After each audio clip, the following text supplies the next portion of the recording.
what we started this year.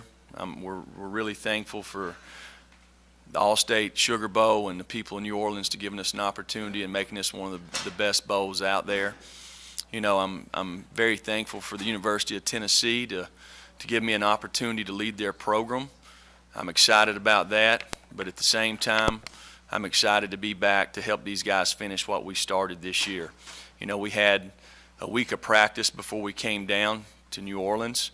I missed the first 2 days, but the 4 days that I was there, the guys were excited. They practiced really hard. Their preparation has gone well. You know, we have a tremendous challenge in this Clemson team. They're very well coached. They're physical up front. They can run the football. They have the ability to stretch the ball down the field. Got 2 really good runners. Quarterback can make all the throws. He can beat you with his feet. Tremendous competitor. They obviously got playmakers on the outside. Have an experienced offensive line that's played in a lot of games. So we're going to have a tremendous challenge for us to find a way to stop these guys. How complicated has your life been the past couple of weeks with 2 jobs and the Christmas holiday too? You probably have a family. I mean, it's probably been really interesting. You know, the first thing when I went to Tennessee, you know, the first thing I had to do was hire staff. Kind of talked about that, and really with the early signing period, put a lot of pressure on the fact that you got to get a staff in place and find a way to finish for that December 20th signing date. I think our guys done a good job doing that, you know. But once I came back, we're working on Clemson. I'm working at Alabama, and we spend every day. I mean, the staff at Alabama does it. I was talking about in the other room. You know, we're going to work on football and work on recruiting at night. But instead of recruiting for Alabama, I'm recruiting for Tennessee. So nothing's changed from that standpoint. But my focus right now is really on these guys that are involved in this game, this football game, and really I would like for us to talk about this football game, and there'll be plenty of times to talk about Tennessee later on. What's the difference in their quarterback this year, and how do you feel about stopping Hunter Renfrow? That's a good question. You know, first of all, the quarterback is a little different in my opinion. They've ran him a little more this year than they did in the past. He's a big, strong man. It's almost like when he's running the football, they create, to me, wildcat runs. So it's almost like they're playing with 12. He has the ability to stretch the ball down the field. He can make all the throws. If you're going to play him man-to-man, which with these guys, you know, the playmakers they have out there, you better create tight windows for him to throw the ball. You're running with your back to the quarterback, so you got to be able to control the quarterback from scrambling on you, which this guy can do. Hunter Renfrow, the guy's a playmaker. He's played in a lot of football games. He's made big plays in probably every game he's ever played in.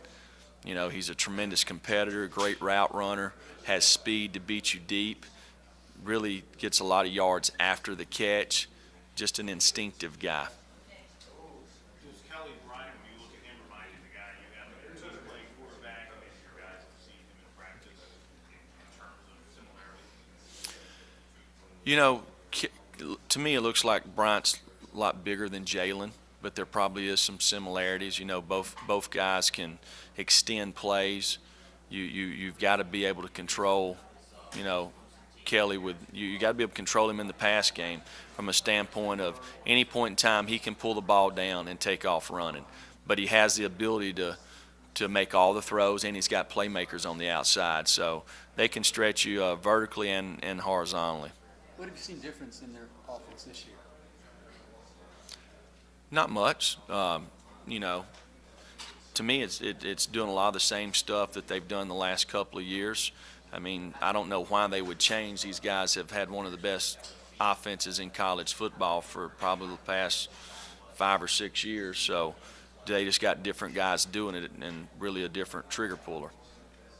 Coach, what success has Clemson had? They've had it against everyone, but do you use that as added motivation for your guys? Putting film on the last 2 meetings, how many yards, or is this game independent of those last 2 games for Clemson?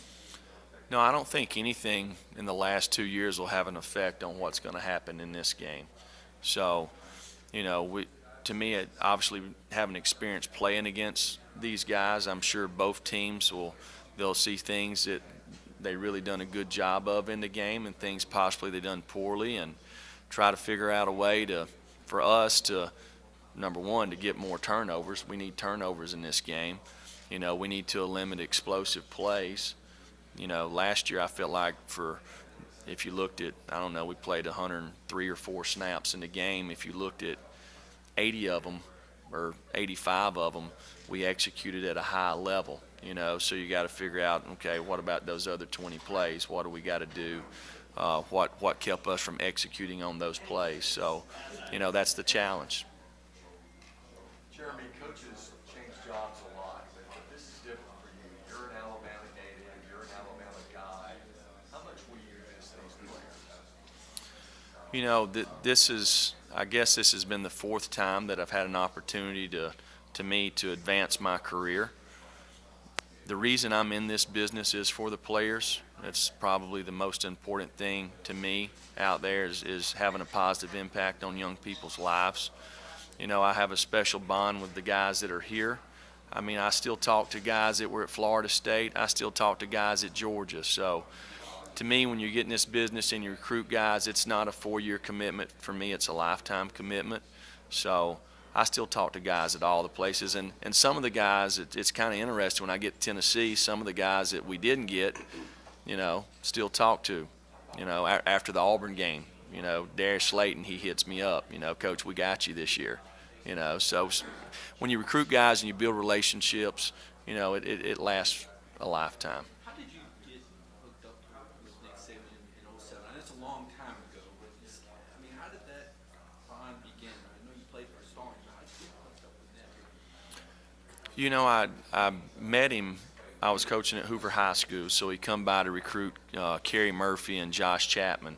So I met him then, and just very briefly in the principal's office there, and probably later on in January, Kevin Steele, who was the defensive coordinator at the time, Kevin called me maybe late January and asked me if I would be interested in, possibly an off-the-field job. I think at that time was kind of when everybody was starting to hire guys off the field a little bit, and so I came and interviewed, and actually a couple of times, and Coach offered me a job. What were your duties coming out of the gate?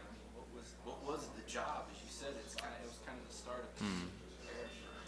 Well, it was player development was the title. Actually, at that time, you could work in the weight room. I was involved in academics. I couldn't coach players, but I could break down film. So I could sit in the meetings and listen. So as much as I could absorb, I did. So I tried to be involved in every part of the program any way possible. Jeremy, how hard of a time do you give your dad for coaching out of high school? Say it again. How hard of a time do you give your dad for coaching out of high school? I don't ever give my dad a hard time. What did playing behind and just being around that area in North Alabama and being under him as a coach kind of shape and mold you to obviously help you along the way to where you are? Yeah, I would say probably, and I've been very fortunate to work for a lot of good people and coach in a lot of big games, but probably in my football career, the funnest times that I've ever had was as a player playing for my dad. So that was pretty special to me. Pretty cool to see him obviously there. When you were introduced a couple of weeks ago, kind of seeing it come full circle. Of course, I know your brother is on his staff now and all that good stuff. Kind of pinch yourself over there. Yeah, and I know that he's probably excited for me, and I'm very thankful for, the foundation that he laid for me and my brother and sister growing up, and I've learned a lot from him. And probably the biggest thing from my dad is how to treat people. He seems like over the years he's found a way to get the most out of the talent that he's had. So, and I think a lot of it is the players respond to him because of the way he treats them, and they believe in him. And I think that's one of the biggest things I've learned from him.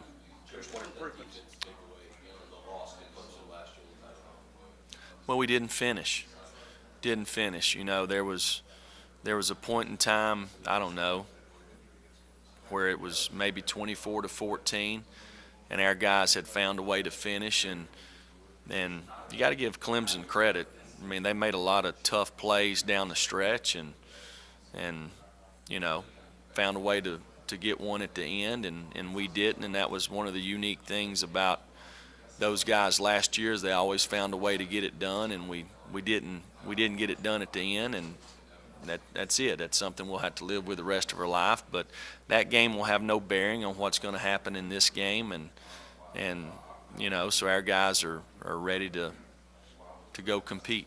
When a team gets to that level where you're constantly playing in games like this that have the magnitude that they do, what's different? What is different from a 10-win team to a 14-win team?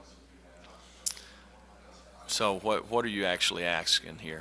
So what is the difference that you see on the field from a team that is used to playing in a college football playoff type game compared to a team that hasn't been to this stage before?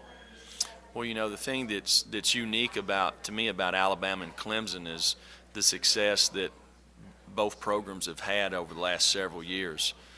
You know, this being the third time that these two teams have met at the end of the year says a lot to me about both head coaches, coaching staff, programs, the direction of it. So both teams have experience playing in big games, so there shouldn't be any anxiety. I think you're going to see from both teams their best effort. What was your relationship, or how deep was your relationship with Dabo when you were at Alabama? I know you pretty much coached up that scout team. He and Dabo was a young coach. Was there a lot of interaction back then, or even in your GA year, I suppose? Yeah, Dabo, I mean, I stay in touch with him now, and not just him, Danny Pearman, Woody McCorvey, you know, Paul Hogan.